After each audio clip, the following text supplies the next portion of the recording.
হযরত ইব্রাহিম আলাইহিস সালাম দোয়া করতেন, ইয়া রাসূলুল্লাহ, যখন আপনার নাম নেওয়া হবে এই মজলিসে, যদি ওই মজলিসের মানুষেরা আপনার উপরে দুরূদ না পড়ে, অর্থাৎ আপনার উপরে যদি দুরূদ না পড়ে, ওই সকল মানুষগুলো কি হয়ে যায়? ধ্বংস হয়ে যায়। রাসূল বলেছেন, আল্লাহুম্মা আমিন। ফেরেশতারা নিষ্পাপ না গুনাহগার বলেন, তাদের কোনো কি নেই? গুনাহ নেই, নিষ্পাপ। যদি নিষ্পাপ মানুষের দোয়া করে, এই দোয়া কি বিয়ার জন্য কবুল হবে? আমার কথা বুঝে যায়। সবাই চায় একজন বুজুর্গ একজন আলেম দোয়া করে, সেটা কি? যদি কোনো বুজুর্গদের দোয়া করে, তাহলে আল্লাহ তাআলা এই বুজুর্গ ওসিলায় আমার দোয়াটি কি হবে? কবুল করবে। তো হযরত জিবরাইল আলাইহিস সালাম হলো সমস্ত ফেরেশতাদের সর্দার। তার দায়িত্ব হইল নবীদের কাছে ওহী নিয়ে আসা। তো জিবরাইল দোয়া করছে, বলে এই দোয়া কবুল হবে কি হবে না? অবশ্যই। এজন্য আমরা আজকে একটা মাসআলা হল করব, যেখানে রাসূলের নাম হবে একটা আমল করব আমরা, আর ইনশাআল্লাহ মাদের উদ্দেশ্যে ইসলামকে বলবৎ করা এবং সুন্নাতকে কোরআনকে বাইরে করা আর মুমিন। রাসূল সাল্লাল্লাহু আলাইহি ওয়াসাল্লাম আল্লাহর ডাইরেক্ট নির্দেশ, রাসূল আপনার মানুষদেরকে নসিহত করেন। কি করেন? নসিহত ইমান করে যদি ফায়দা দিবে তাহলে মুক্তার হবে। এই মাহফিলে যদি একটা আমল শিখতে পারে, আমি মনে করি এই মাহফিল সফলতা। আর হাদিসের ভিতরে রাসূল সাল্লাল্লাহু আলাইহি ওয়াসাল্লাম বলেছেন যে কেউ আমার সকলের দ্বারা সাক্ষাৎ পেতে চাও তো বেশি বেশি আমার উপরে দুরূদ পড়ো। কি করো? যদি বেশি বেশি দুরূদ পড়ো, আমি সকলে তোমার সাথে সাক্ষাৎ দিয়ে দেব। সুবহানাল্লাহ। এজন্য আমরা মাহফিলের আলোচনা শুরুতে একটা মাসআলা আমরা এই আমলটা করব। যখন রাসূলের নাম হতো সাথে সাথে সবকিছু হলো সাল্লাল্লাহু আলাইহি ওয়াসাল্লাম। এগুলো তো রাজি আছেন নাকি বলেন? ইনশাআল্লাহ। ইনশাআল্লাহ বলেন? ইনশাআল্লাহ। ইনশাআল্লাহ একটা বলতো আল্লাহ তাকে যত বেশি ভালোবাসেন,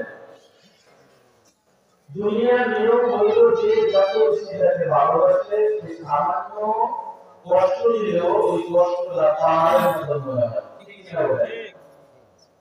তার সবচেয়ে আপন হলো আল্লাহ তাআলা। এই যে ইনশাআল্লাহ বলেন, ইনশাআল্লাহ আমাদের আমার একটা ঘটনা আছে যে বলবো কি বলে আল্লাহর নাম কোন না বড় বলতে হয়, কোথায় বলে আল্লাহ সন্তুষ্ট হয় এটা জানি না। প্রতিটা জায়গায় রাসূল সাল্লাল্লাহু আলাইহি ওয়াসাল্লাম উম্মতদেরকে আমল শিখিয়েছেন। রাতে রাতে কিভাবে ঘুমাবেন, কোন রঙে আপনি কিভাবে পোশাক পরবেন, কিভাবে বাথরুম সাজাবেন, কিভাবে ঘুমাবেন, কিভাবে লুঙ্গি পরবেন, জামা পরিধান করবেন, অর্থাৎ প্রতিটা আমল রাসূল সাল্লাল্লাহু আলাইহি ওয়াসাল্লাম নিজে বসে সাহাবায়ে-কেরামদেরকে প্র্যাকটিক্যাল শিক্ষা দিয়েছেন। এবং রাসূল হাদিস বলে গেছেন, বাল্লিগু আন্নী ওয়ালাউ আয়া, আমার পক্ষ থেকে এই জিনিসগুলো আমি গাইড করলাম, পিছনে আনালা সমস্ত উপরের কাছে তোমরা আমার এই পয়গাম আমার খবরটা কি করবা? পৌঁছাই দিবা। আর ওই পৌঁছানো দেওয়ার উদ্দেশ্যে ওয়াজ মারবে। ঠিক না? আর কথা না। এজন্য আমরা আমল করব। এই আমল যদি আল্লাহ তৌফিক না দেয় আমরা করতে পারব না। এজন্য ইনশাআল্লাহ বলছি। ঠিক না? যে পৃথিবীর চারজন বাদশাহ শাসন করেছে, কয়জন? দুইজন মুসলমান, দুইজন কাফের। মুসলমান দুইজনের ভিতরে একজন হলো হযরত সুলাইমান নবী আলাইহিস সালাতু ওয়াসসালাম, দুইজন নাই। সুলাইমান আলাইহিস সালাম তিনি জবরদস্ত একজন পয়গম্বর ছিলেন। আল্লাহ পাক ওনাকে সিংহাসন দান করেছেন, রাজত্ব দিয়েছেন, নবুয়ত দিয়েছেন। তিনি আল্লাহর কাছ থেকে চাইয়া আছেন, আল্লাহ আমাদের বাদশাহী দিও, নবুয়ত দিও। আল্লাহ দিয়েছেন। তোমার মায়ের ভালো লাগে না বাবা? তো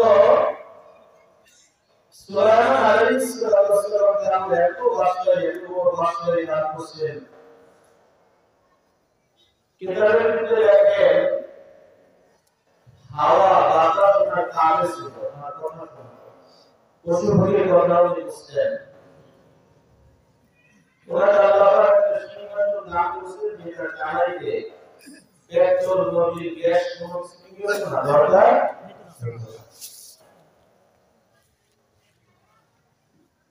এই সিংহাসনটা কিতাবের ভিতরে দেখে 11 মাইল লম্বা ছিল। কত মাইল? 11 মাইল। সুবহানাল্লাহ। এই যে সুবহানাল্লাহ।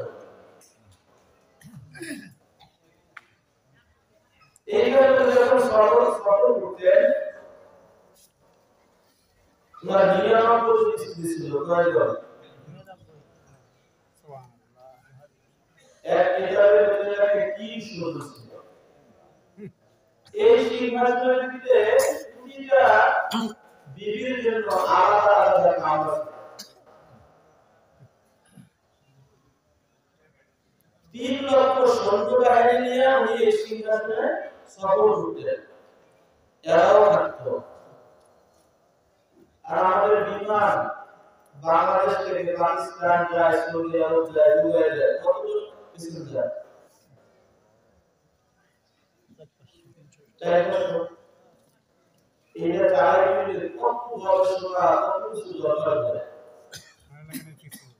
আর তার বিষয়ে কি আসলে আমরা আল্লাহর কাছে চাইতে পারি না। যদি চাইতে পারতাম আল্লাহ পাক আমাদের করে দিতেন।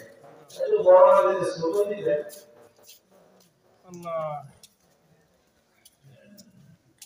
আল্লাহ শামসুল্লাহ ফরিদপুরি রাহমাতুল্লাহ নাম করছেন না? মধুমতি নদী আর নদীমালাটা ছাত্র। এখন তো মধুমতি নদীর কোনো লোক নাই। এক সময় এপার থেকে ওপার যাইতে হইলে 2 ঘন্টা 1.5 ঘন্টা সময় লাগতো। মানে এত স্রোত ছিল নদীর ভিতরে। আমরা জীবনের ভিতরে কিতাবের ভিতরে দেখে মাটির ভিতরে আসছে অনেক রাত্রবেলা শরীরটা থেকে এপার আসবেন। তো মাটি তো ঘুম রাত্র 12টা বা 1টা বাজে। তালাশ করে মাটি পাইছে, বলে ভাই আমাদের তোমার নামাই দিয়ে আসো। মাটি বলে কি করো তুমি? বুঝতে তো চিনে কি করো? দিনের বেলায় দিতে চাইতে জীবনের কথা, আর এই নীরব নিস্তব্ধ রাত্রবেলা এই তুফান, এই স্রোতের ভিতরে আমি তোমার উপায় নিয়ে যাবো, পশ্চিম গেল আমার দ্বারা কি না সম্ভব। আল্লাহ শামসুল্লাহ ফরিদপুরি রাহমাতুল্লাহ আলাইহি বলেন, অনেক অনুরোধ করলে রাজি হয় না। এবার অর্থের লোক তো সবাই আছে, আপনি আছে না বলেন? প্রত্যেক দুনিয়া রাসূল খদিজাকে হাদিসের ভিতরে পয়গম্বর বলেন, সমস্ত গুনাহের মূল হইল দুনিয়ার মহব্বত, দুনিয়ার আকর্ষণ। শামসুল্লাহ ফরিদপুরি রাহমাতুল্লাহ আলাইহি বলেন, দিনের বেলা তুমি কয়টায় যাও? ওই সময় টাকা অনেক দাম ছিল, 1 টাকা। তখন 3 টাকা, কয় টাকা? 3 টাকা। তো শামসুল্লাহ ফরিদপুরি রাহমাতুল্লাহ আলাইহি মাঝির নৌকায় উঠলেন, যেখানে 1 ঘন্টা 1.5 ঘন্টা সময় লাগে। মাঝির নৌকার বইটায় 2টা বাহিনী আছে, দেখে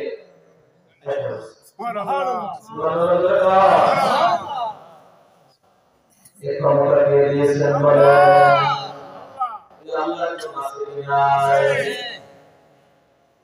অনেকে আগুন দেখলে বাবা মনে হয় আল্লাহ তোমার সাথে আছে, নাউজুবিল্লাহ, ঠিক না? তাহলে বুজুর্গ মাদ্রাসার পরিচিত মাসুম বাচ্চা বিজয় মানতে পারে কি দাওয়াত করে, কি দাওয়াত যারা কিতাব পড়ে বসে যারা আমাদের আলিমকে না মানবে এদেরকে হত্যা করা ওয়াজিব করে নাউজুবিল্লাহ।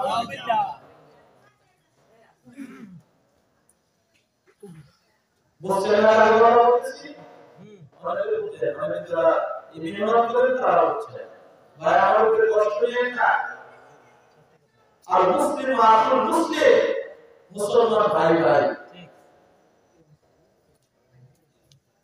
এক মুসলমান আর মুসলমানের ভাই।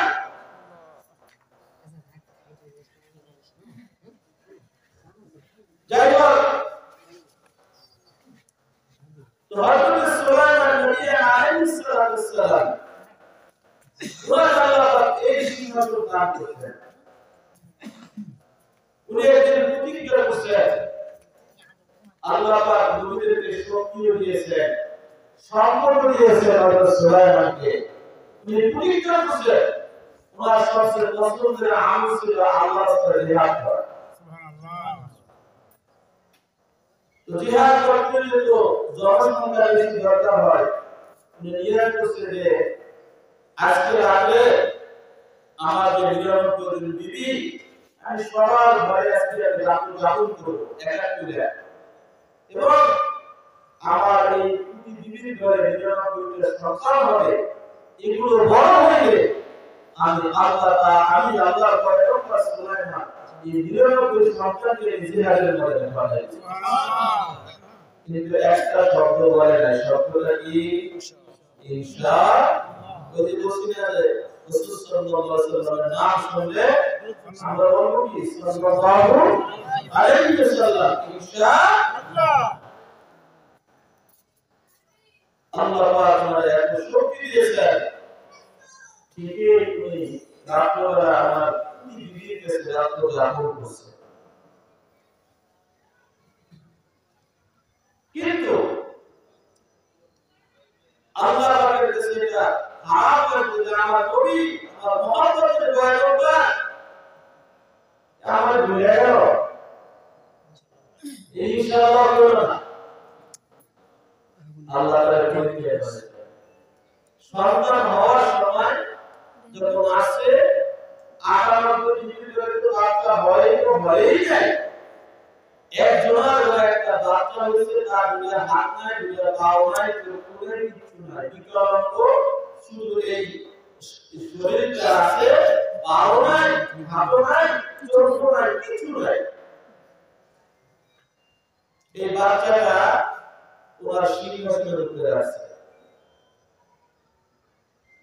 শুধু যে বাচ্চাটাই বিকলাঙ্গ দিচ্ছে তা নয়, ইনশাআল্লাহ না বলার কারণে আল্লাহ পাক তোমার কাছ থেকে রাহমত ছিনিয়ে নিয়ে গেছে। যে আগে ছিলাম যার সাথে তার মহব্বত নখের আঙুল দিয়ে তাকে পাহাড় সমতুল্য মনে হয়। একজন ঈমানদার আল্লাহ পাক আমাদেরকে সৃষ্টি করেছেন, যদি আল্লাহর হুকুম আল্লাহর নবী সুলাইমান ইনশাআল্লাহ না বলার কারণে বিকলাঙ্গ বাচ্চা যায়, সিংহাসন নিয়ে যায়, আমি আপনি সেকেন্ডে মুহূর্তের মধ্যে আমার হাতে কতটা হুকুম দাঁড় দিয়েছি। শুধু বাচ্চাই বিকলাঙ্গ হয়েছে তা নয়, আল্লাহ পয়গম্বর সুলাইমানের সিংহাসন আল্লাহ পাক নিয়েছেন। ওনার একজন বিবি ছিল যাকে উনি সবচেয়ে বেশি ভালোবাসতেন, বেশি বিশ্বাস করতেন। যদি কারো দুইজন বিবিটাকে দেখতেন, দুই বিবিতে যতই বিশ্বাস হোক না কেন একজন একটু বেশি ভালোবাসে, ঠিক কিনা বলেন? হযরত সুলাইমান আল্লাহ তাআলা সব কিছু পরিচালনা করার জন্য একটা আংটি দিয়েছিলেন। ওই আংটিটা যখন ওনার হাতের ভিতরে থাকতো, যে ওনার কথা শুনতো, পশু পাখি ওনার কথা শুনতো, ওনার ভয়কে সবাই থরথর করে থাকতো। এমন একটা আংটি আল্লাহ পাক তাকে দিয়েছিলেন, যেটা আংটির উপরে যে শব্দগুলো লেখা ছিল, কিতাবের ভিতরে একেবারে ইসমে আযম লেখা ছিল। হযরত সুলাইমান নবী আলাইহিস সালাম বিবিদের মধ্যে থেকে একজন বিবিকে সবচেয়ে বেশি ভালোবাসতেন। যখন বাথরুমে যাইতেন, হাত থেকে আংটিটা খুলতেন, বিশ্বস্ত বিবির হাতে আংটিটা দিয়ে উনি বাথরুমে যাইতেন। অনেক তো আছে ভয় পায়, আর ভয় হলো বিশ্বাস করে একটা জিনিস দেবেন, দেখবেন আমার হাতে দেওয়া আছে, ঠিক না? মহব্বত করে একটা জিনিস জমা রাখবেন, এটা দেখবেন পুরো বাপে। যাই হোক, এদিক দিয়া উনি যখন বাইতুল খালা বাথরুমের ভিতরে প্রবেশ করলেন, সাফার নামে একটা জেল, এই জেলটা সুলাইমান নবীর রূপ ধারণ করিয়া বিবির কাছে আইসা বলে, দেওয়া আমার আংটি দাও। বিবি তো মনে করছে এটাই মনে হয় আমার স্বামী সুলাইমান। মূলত সুলাইমান না, ওই একটা জেল, যার নাম বলে সাফার।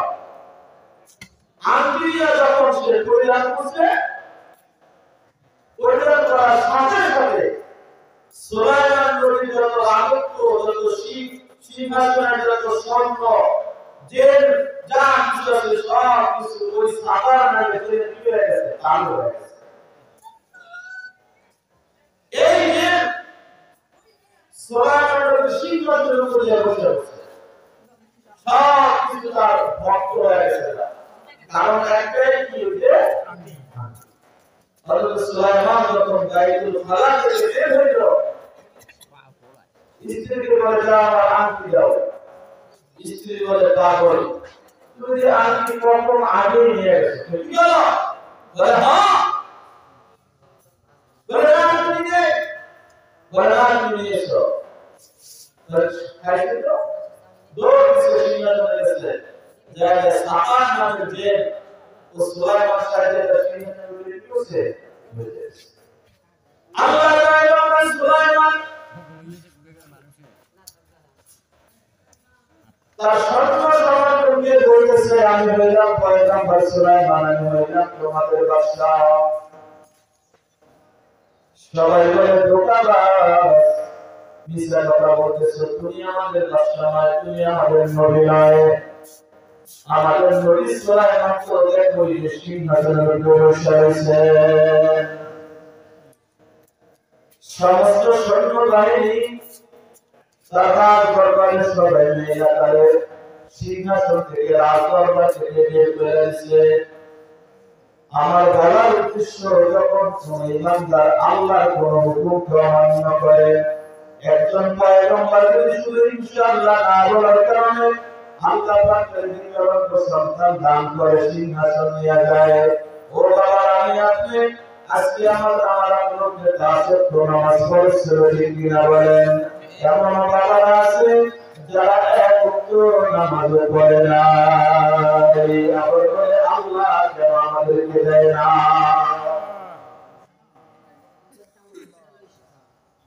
এবার সুলাইমান নবী দেখছে এখানে আর মারুন রাখছে না যায়, আবার শেষ চলে যায়। উনি হাঁটতে হাঁটতে সমুদ্রের কাছে গেছে। খানা কিভাবে, কোনো ব্যবস্থা নেই, সাগরের ভিতরে দাঁড়িয়ে মাছ ধরে। এখান থেকে কিছু ক্রেতারা মাছ খরিদ করে সুলাইমান নবী মনে করেন আপনারা এই কয়লার থেকে অনেকগুলো জিনিসপত্র খরিদ করছেন। অনেক সময় এখন তো কুড়ি নাই, কুড়ি যুগ শেষ হয়ে গেছে, আর বাজারে কুড়ি থাকতো, মাল ভালো, ঠিক না? তো সুলাইমান নবী দেখেন এতগুলো পয়গম্বর শুধু ইনশাআল্লাহ না বলার কারণে আল্লাহ তাআলা কুড়ি করে রাখেন। এবার উনি কি করে, জায়গাটার কাছ থেকে মাছ কিনে আর এই মাছ মাথায় করে সবার বাড়িতে পৌঁছায়। এই দিয়া সাবান নামের তেল যেটা সিংহাসনে বসে যতই সে বসুক না কেন তার চাল চরণের ভিতরে, তার হাঁটা চলার ভিতরে, তার কাজ কর্মের ভিতরে ওই সিংহাসনের আশপাশে যারা তরুণরা আলেম ছিলেন তাদের সম্পর্ক রাখছে যে এর চলাচলের জন্য কেমন কেমন মনে হয়। দেখবেন যদি চোর এই চোরের চাল চরণের তুলে বলা দেখলেই বোঝা যায়, ঠিক না বলে দুর্নীতিবাজ দেখতেই অন্যরকম। তো ওনার দরবারে সর্বক্ষণিক আলেম থাকতেন, তাদের সাথে পরামর্শ করতেন। তো এই আলেমরা বলতেছেন যে কি একটা ঘটনা ঘটলো, উনি কয়েক নম্বর সিংহাসনে বসা, এদিক দিয়ে আবার অধিকার কারণ আর সিংহাসন দাবি করলো, এদিক দিয়ে তার চাল করে যদি ব্যতিক্রম মনে হয় তাদের দিকে প্রশ্ন করবে। এবার তারা কাজ কর এর 4 বছর বসে আমরা তাওরাত তেলাওয়াত করা শুরু করি। কুরআনের ভিতরে আল্লাহ পাক প্রতিটা সমস্যার সমাধানের জন্য আল্লাহ পাক মেডিসিন দিয়েছে, বলে সুবহানাল্লাহ। এখনো যদি কাউকে জেনে আক্রমণ করে পবিত্র কোরআনের ভিতরে একটা সূরা আছে যার নাম সূরা জিন, এই সূরাটি 3 বার পাঠ করে পানির ভিতরে ডুব দিয়ে দেবে, ওই যাকে জেনে আক্রমণ করছে জেনে করছে তার গায়ে ছিটিয়ে দেন, দেখবে সাথে সাথে জেন তার ছাইরা পড়ানো শুরু করে। বন্ধুরা সুলাইমানের সিংহাসনের কাছে যাবেন না, তাদের দিকে শব্দ দেখা যাবে, এটা দোকানে কেমন কেমন লাগে।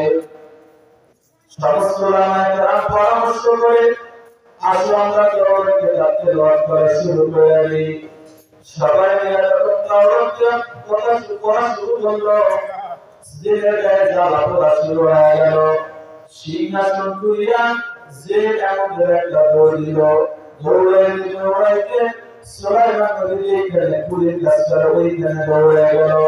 হাতের আঙ্গুলটা ধইরা ওই যে আঙ্গুলটা ধইরা নদীর দিকে ফেলাই দিছে। কিতাবের ভিতরে আছে যখন ওই সাহাবাকে আঙ্গুলটা ধইরা যখন নদীর দিকে ফেলাই দিছে, হঠাৎ করে একটা মাছ আইসা আঙ্গুলটা কি করছে? আল্লাহ পয়গম্বর সুলাইমান কিসের কাজ করে বলেন? পুরীর কাজ করে, মাছ নিয়ে আনা করে।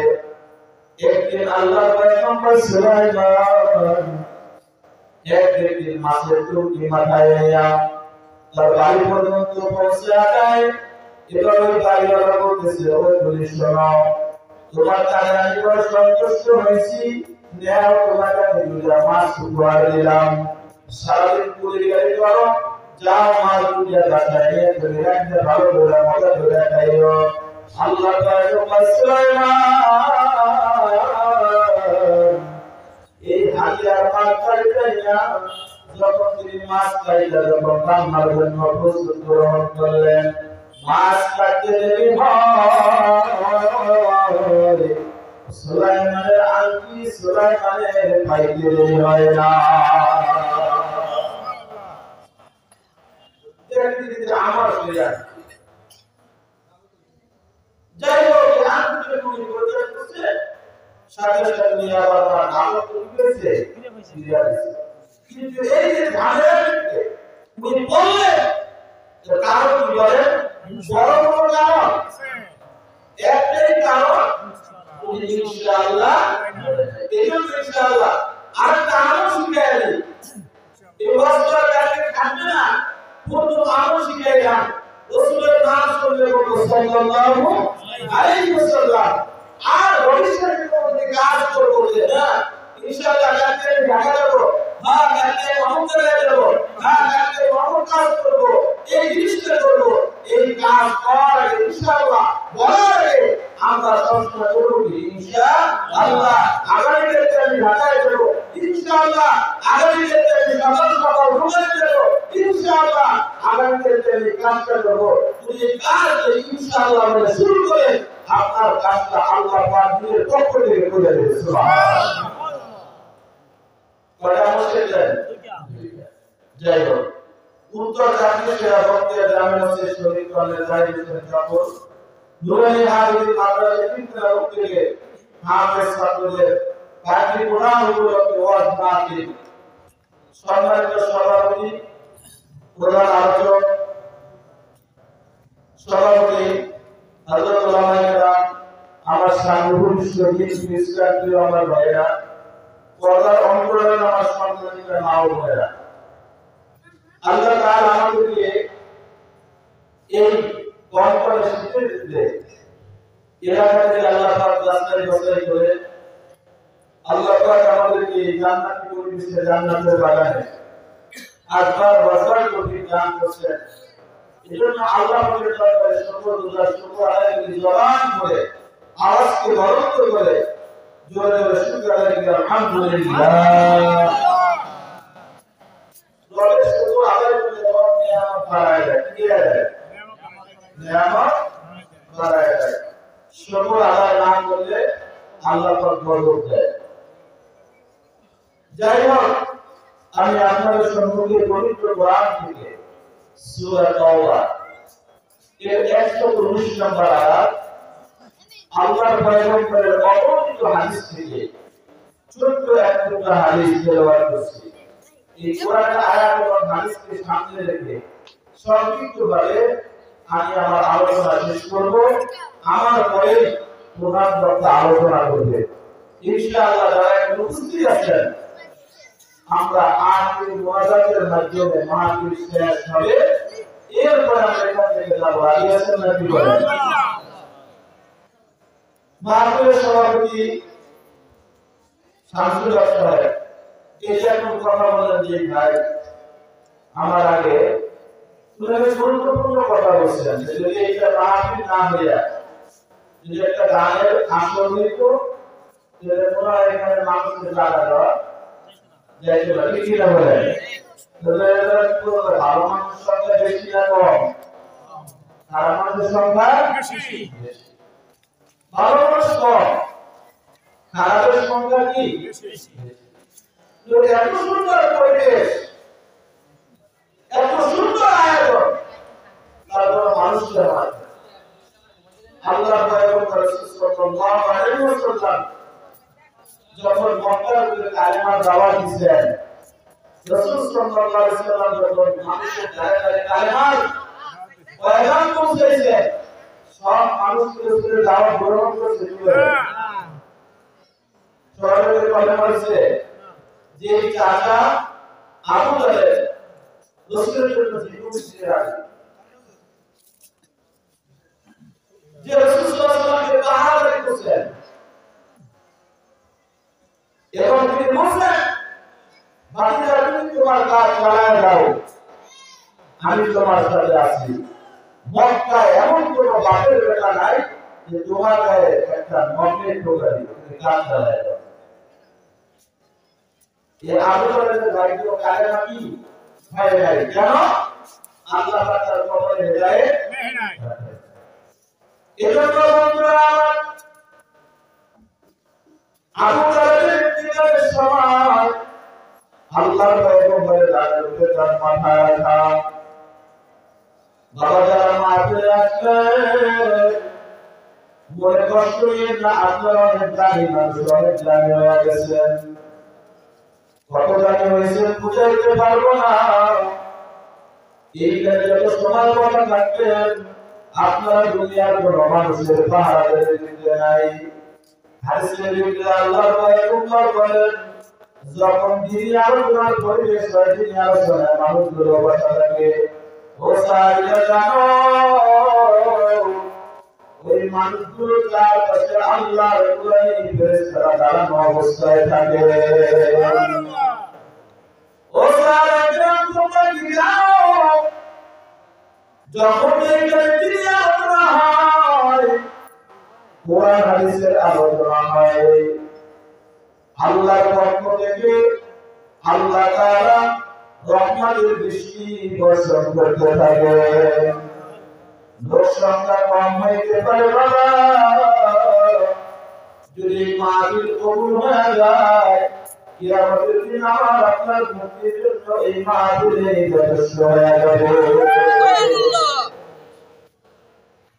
এজন্য বন্ধুরা আমার কাকে তিনি হিদায়াত দিবেন, কাকে তিনি হিদায়াত দিবেন না, এই মাহফিল এখানে কে আসবে কে আসবে না আমার আল্লাহ তাআলা আগে ঠিক করে রাখছেন। মাহফিলে কে আসবে কে আসবে না আমার আল্লাহ আগে ঠিক করে রাখছেন। মাহফিলে কে যাবে কে যাবে না আগে আল্লাহ সব দৃষ্টি হয়ে আছে। এজন্য বন্ধুরা আমার যারা মাহফিলে আসছেন মনে দুঃখ নিয়েন না, মনে কষ্ট নিয়েন না। মানুষ কেন কম, যদি কষ্ট নিতে হয় বিপদটা আমি আলোচনা কাজে দিতে পারি, কেননা শুধু ঢাকা থেকে কষ্ট করে আলোচনার জন্য আসলাম। আজকে দুবার মসজিদে যখন আলোচনা করছি এসে তখন লোক আমার মসজিদে আজকে আমার আলোচনা চলছে মসজিদে।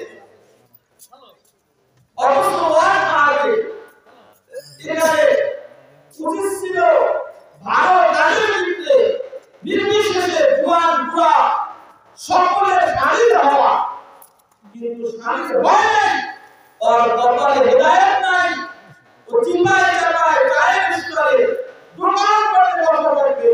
ওর মসজিদে এই আয়োজন এই লোকদের জুটবে না, ঠিক কি না?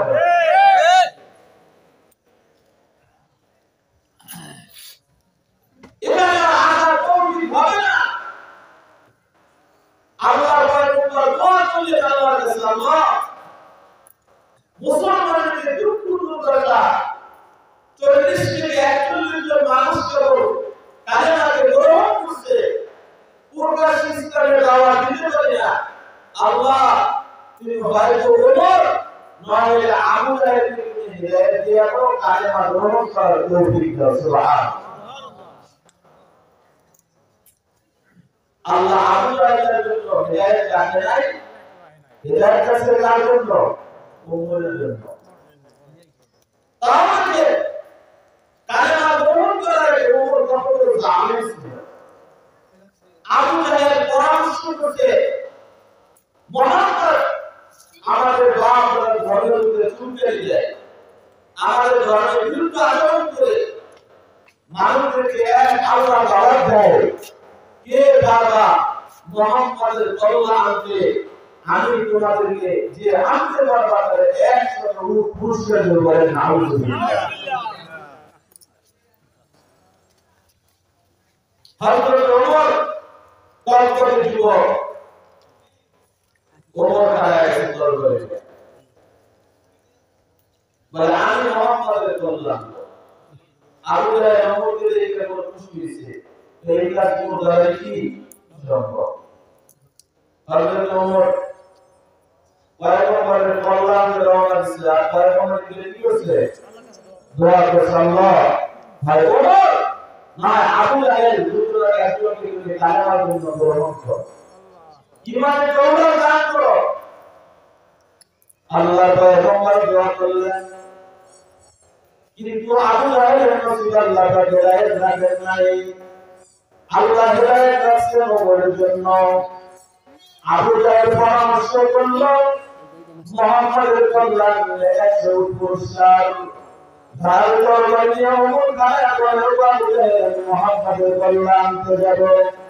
আবু জাহেল বলে এই তো সোনাদের সংবাদে ওমর তুমি দৌড়ায় যাও।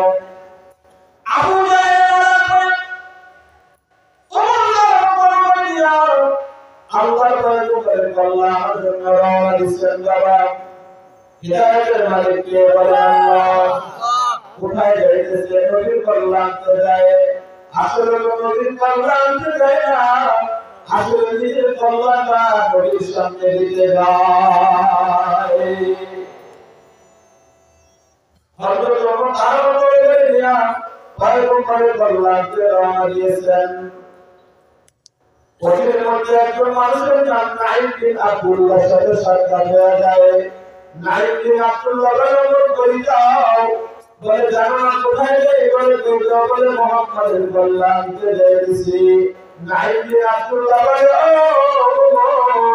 মুহাম্মাদের কল্যাণ তুমি আনতে যাও এত সহজে তুমি পারবা না মুহাম্মাদের সাথে তার সাথী সঙ্গী আছে তারা কি তোমার সাইডা দিবে হতে পারে তারাও তোমার কল্যাণ চাইতে দেবে এই কথা অবশ্যই না নাইম আব্দুল্লাহকে বলতেছে তুই মুহাম্মাদের পক্ষে কথা বলস আমার সন্দেহ হয় তুই মুহাম্মাদের কাছে বলা হয়ে মুসলমান হয়ে গেছ এরকম ওমরে আমার দুনিয়ায় আসলে হেদায়েত আমার পায় নাই কি বলে আলেমদের পক্ষে কথা বললে বলে তোর ভুলে কি জাদু করবে তার পক্ষে যেন কথা নাস ইমাম সাহেবের পক্ষে কথা বললে বলে তুই তো হুজুরের পক্ষে কথা বলে হুজুরের কি খাওয়াইছে যদি তোমার ব্যক্তি কোনো যুবক কাজে লাগে বাবা অন্য যুবক কাজে দিলে মোল্লার সাথে কাটিয়ে হয়ে গেছে যদি চাইতে না দিলে যদি কোনো রকম জুয়ান তুমি মাথায় দেয় সঙ্গে যুবক কাজে বিক্রি আমার দিয়ে তুমি মাথায় দেওয়া শুরু করলে না দিয়ে আসলে এরকম হিদায়ত এখন উপায় না এরকম রাস্তা কি নাই বলে নাই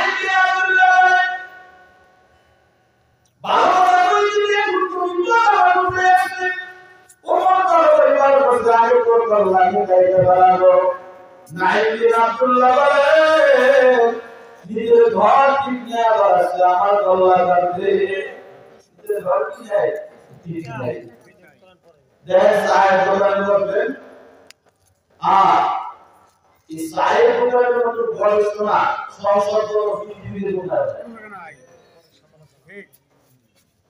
পৃথিবীতে কোথাও নাই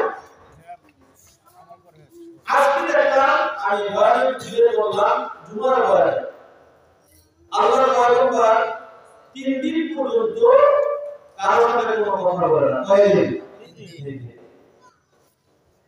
মসজিদে যায় নামাজ পড়ে হুজুর বিনতে আসে যায় নামাজ পিছিয়ে দেন নামাজ পড়ে আর আল্লাহর কিছু গান করে কয়দিন 3 দিন সাহাবারা পেরেশান রাসূলের কিছু বলিও নাকি আল্লাহ পয়গম্বর কারোর সাথে কোনো কথা বলেন না কারণ কি সবাই পেরেশান হযরত আলী রাদিয়াল্লাহু তাআলা আল্লাহ পয়গম্বরের মেয়ের জানে ঠিক না আলিশের কথা বলে আসার সাথে কথা বলে তো হযরত আলী রাদিয়াল্লাহু তাআলা কোন সাহাবী রাসূলকে প্রশ্ন করতে সাহস পায় না যে রাসূল আপনি কথা কেন বলেন না রাসূলের এরকম একটা ভাব তো হযরত আলী জানেন যে নবীর সাথে এই মুহূর্তে এই পরিস্থিতিতে দুনিয়ার কোন মানুষ কথা বলতে পারবে না একজন ছাড়া কয়জন ছাড়া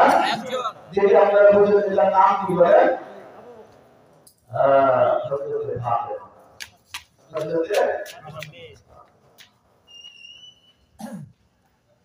পর্দারা বেশি লাভপ্রদ ছেলেদের চেয়ে বেশি বাপকে পর্দারা বেশি মহব্বত করে এখন তো বর্তমান জামানায় 100 এর পিতা মাতা 80% মেয়ের ঘরে ভাত খায় তোমার ঘরে ভাত খায় ঠিক আমি এটা বলতে চাই না হযরত পেরেশান সাহাবায়ে কেরাম পেরেশান এই মুহূর্তে একজন মানুষ শুধু কথা বলতে বলবেন তার নাম হলো ফাতেমা হযরত আলী ফাতেমার কাছে যায় ও ফাতেমা একদিন নয় দুই দিন নয় আজকে 3 দিন হয়ে যায় আল্লাহ পয়গম্বর কারো সাথে কোনো কথা বলেন না মসজিদে নামাজ পড়তে যান মসজিদ থেকে হুজুরা দিতে আসেন যায় নামাজ পড়েন নামাজ পড়ে যদি কান্নাকাটি করে ফাতেমা ও ফাতেমা সাহাবী কথা বলার সাহস পায় না আবু বকর কথা বলার সাহস পায় না ওমর কথা বলার সাহস পায় না উসমান কথা বলার সাহস পায় না ও ফাতেমা এই মুহূর্তে তুমি সারা পায়ে ওমরের সাথে কথা বলতে আর কোনো সাহস করে না জলদি করে যাও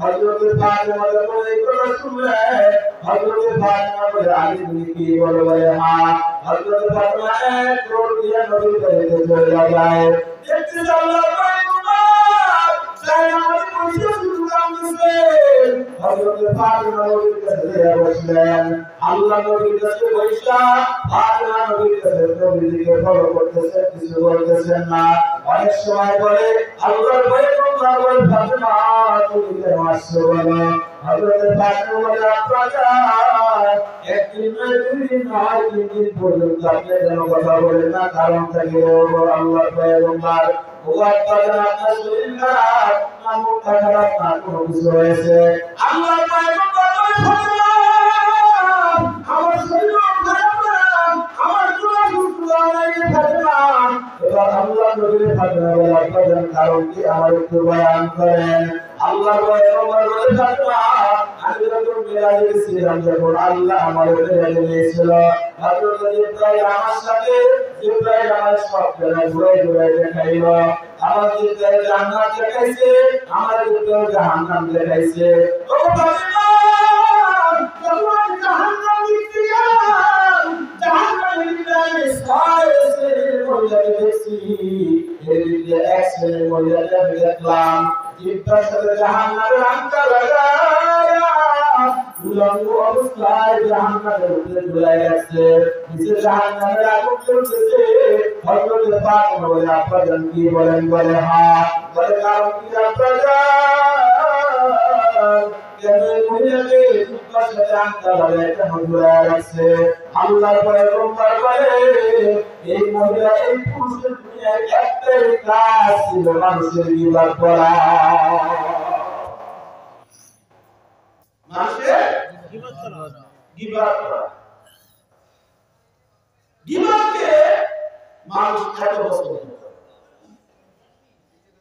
তো বলতেছিলাম একটু আরাম করে না রাসূলের সুন্নাত নাই কিন্তু চায়ের মধ্যে যখন তোমার কোরআন হাদিসের কথা ওঠে তার মধ্যে বর্তমানে আর দুনিয়ায় ঠিক কি বলে এরকম আপনারা আমরা লাগে কেন বলে বুঝলেন না নাম দিছে জানেন কি না এটা বিবাস সেন্টার আর একটা নাম আছে কুমুদ্দি বাজার কিসের বাজার কুমুদ্দি বাজার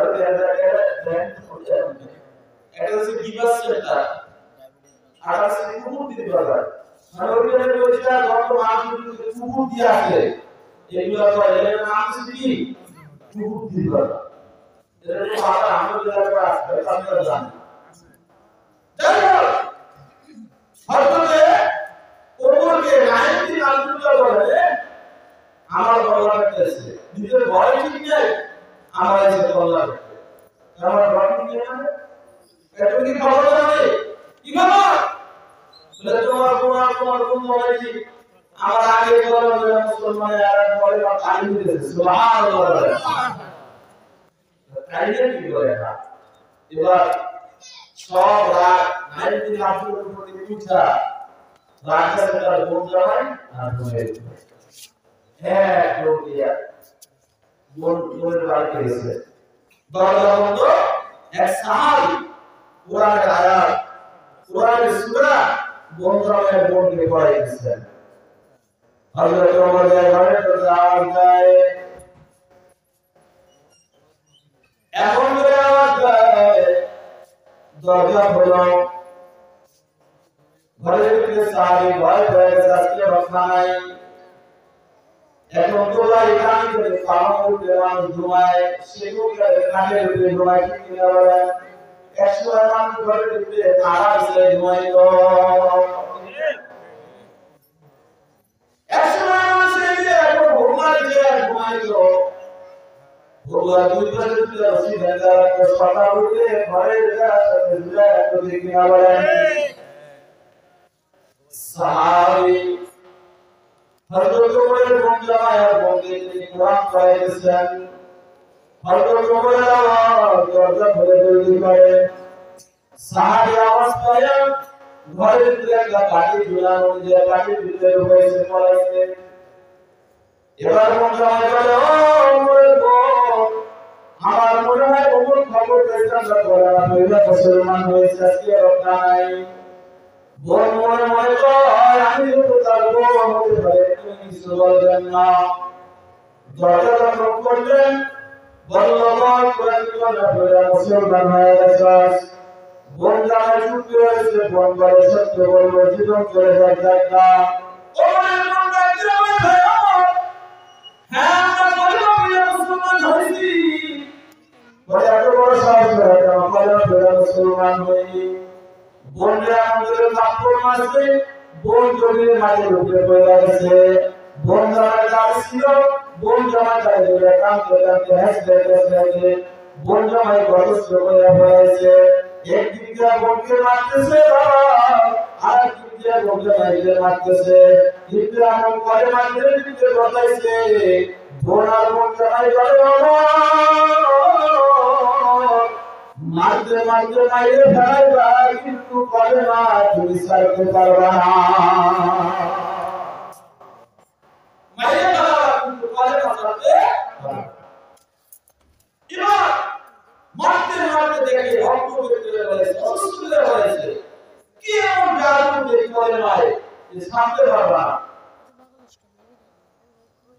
আমি তোমাদের ভয় দিতে এবার তোমরা আকর্ষণের শব্দ হয়েছে কিসের শব্দ আমাকে তোমরা দেখাও বোন বুঝতেছে না দেহটা মনে হয় কি নরম হয়েছে বোন বলতেছে তুমি অপবিত্র তোমাকে পবিত্র হয়ে যাবে আর তোমার সাথে ঈমান পবিত্রতা ঈমান কি অঙ্গ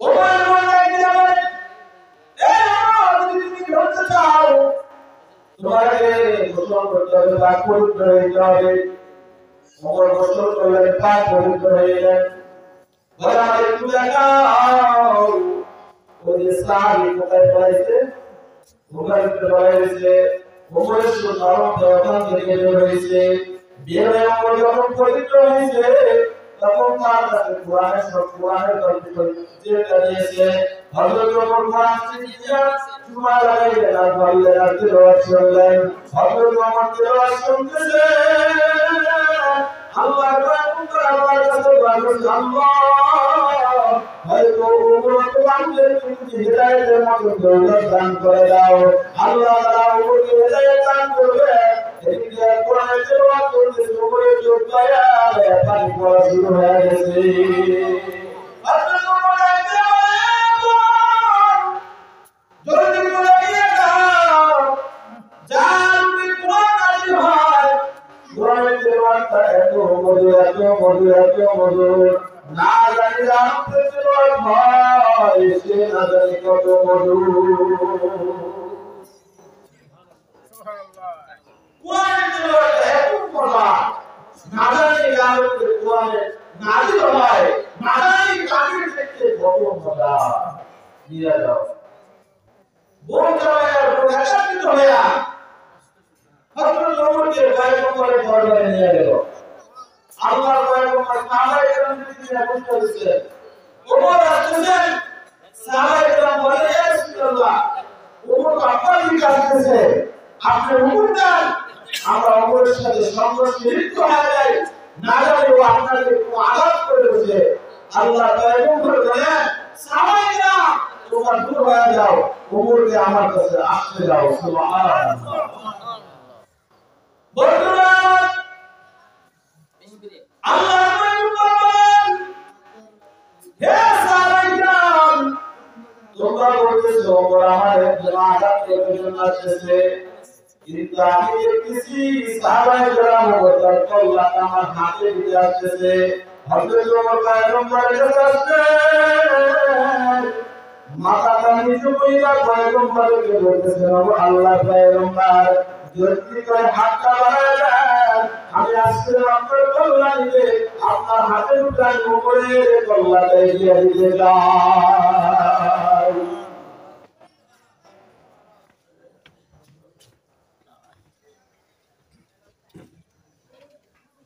তো হিদায়াতের মালিক কে আল্লাহ কে আল্লাহু আকবার যাই হোক এজন্য এখানে আসাটা হিদায়াতের মালিক আল্লাহ আপনার আমাদের পছন্দ করছেন যে এখানে আসতে হবে ঠিক আছে তো পবিত্র কোরআনে সূরা তাওবার 119 নম্বর আয়াত আমি তেলাওয়াত করছি আয়াতে আল্লাহ তাআলা বলেন ইয়া আইয়ুহাল্লাযীনা আমানু তাকুল্লাহ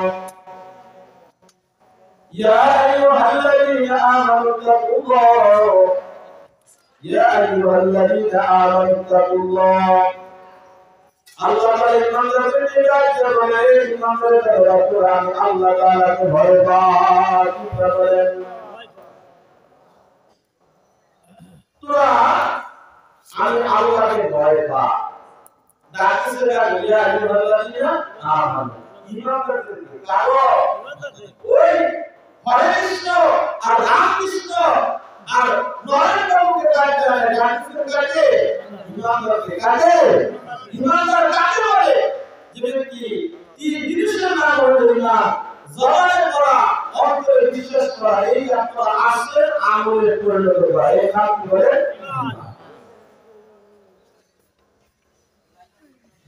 তো আল্লাহ তাআলা ইমানদারকে ডাক দিয়ে বলে ইত্তাকুল্লাহ ও আমার ভয় পাও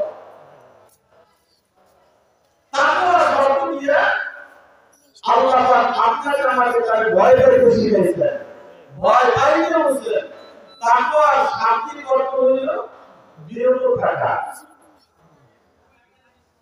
নিজেকে সংযত রাখা তাকওয়ার পরিচয় বলা হয় আল্লাহ যেই কাজ করতে বলেছেন এটা করা যেই কাজ করতে নিষেধ করেছেন এটাকে কি করা বাইরে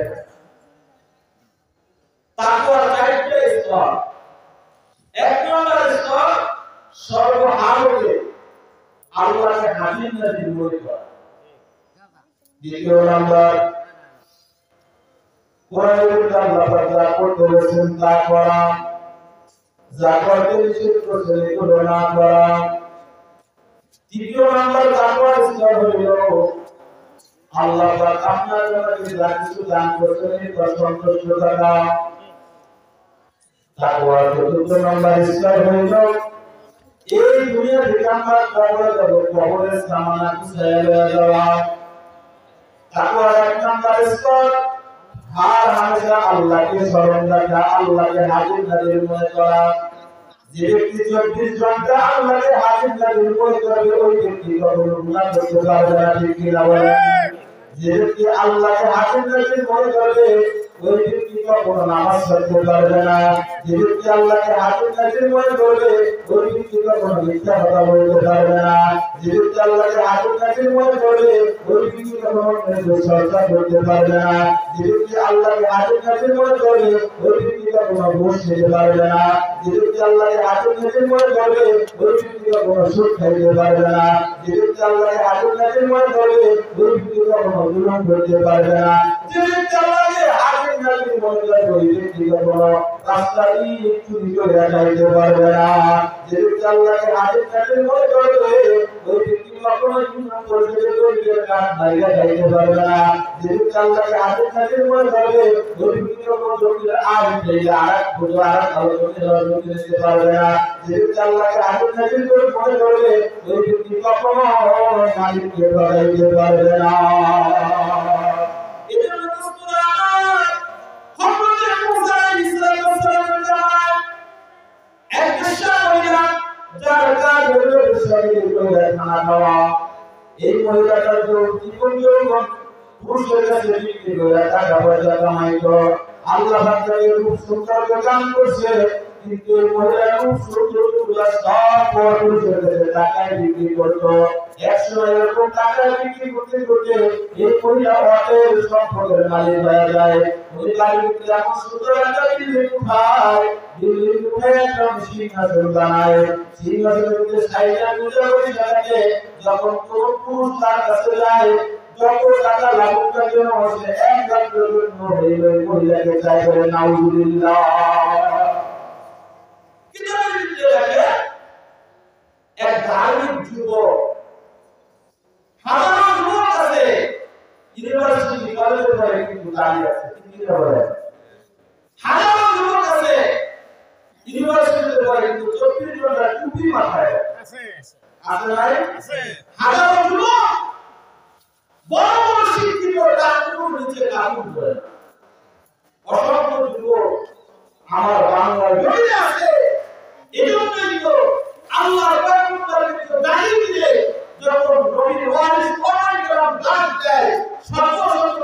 জীবন দেওয়ার জন্য রাস্তা বের হয়ে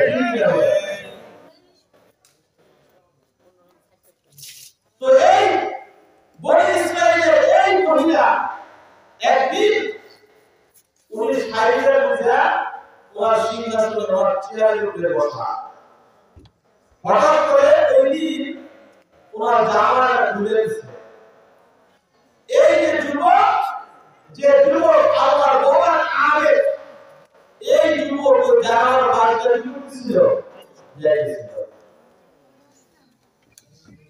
যুবক যখন জামার বাড়ি দিয়ে যায় এক মুহূর্তের জন্য বালকটা জামা দিয়ে মহিলার উপরে পড়ে যায়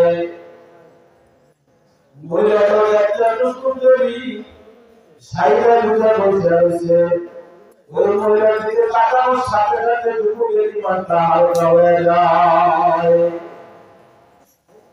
যুবক আর শুনতেছে না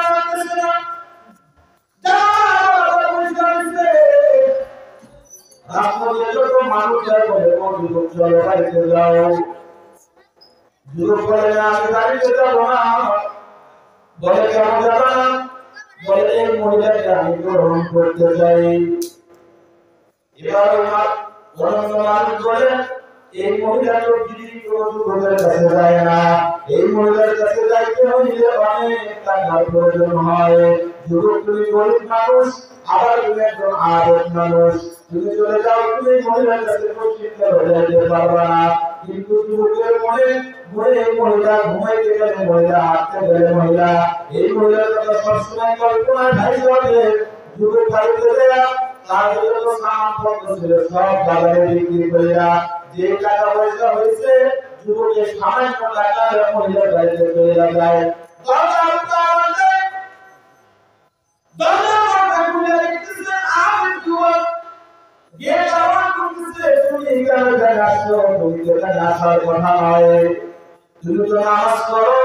তোমার মুখে দাঁড়িয়ে আছে তুমি টুপি মাথায় তুমি আসছো যুবক বলে যদি আমি নামাজ পড়ি যদি আমি টুপি মাথায় যদি আমি সব কিছু আমল করি কিন্তু আমি মহিলাকে একান্ত জন্য গ্রহণ করার জন্য আসছি এবার এই পাহাড় বলতেছে আমার কোনো ভাই না তুমি এই জন্য আসছো বলে না আমি আসছি তুমি তোমার এই মহিলাকে বলো আমি তার সাথে দেখা করতে চাই এই পাহাড় বলে আমার বলতেছে হে সুন্দরী এই এলাকার সবচেয়ে বড় আমার যুবকটা ওই যুবক আপনার কাছে আপনার জানার জন্য আসে আমরা কিভাবে ঢুকতে দেবো বলে তাকে ঢুকতে দাও যুবক যখন নিতে গেল এই মহিলা তার সিংহাসনের উপরে বসে রয়েছে যুবককে বলতেছে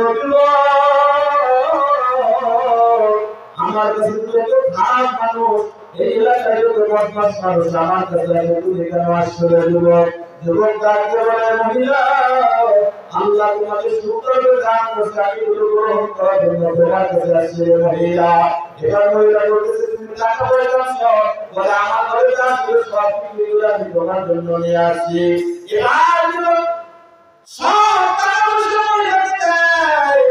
টাকা পয়সা দেওয়ার পরে যুবক আর কোনো কথা বলে না চুপচাপ বসে রয়েছে মহিলা বলতেছে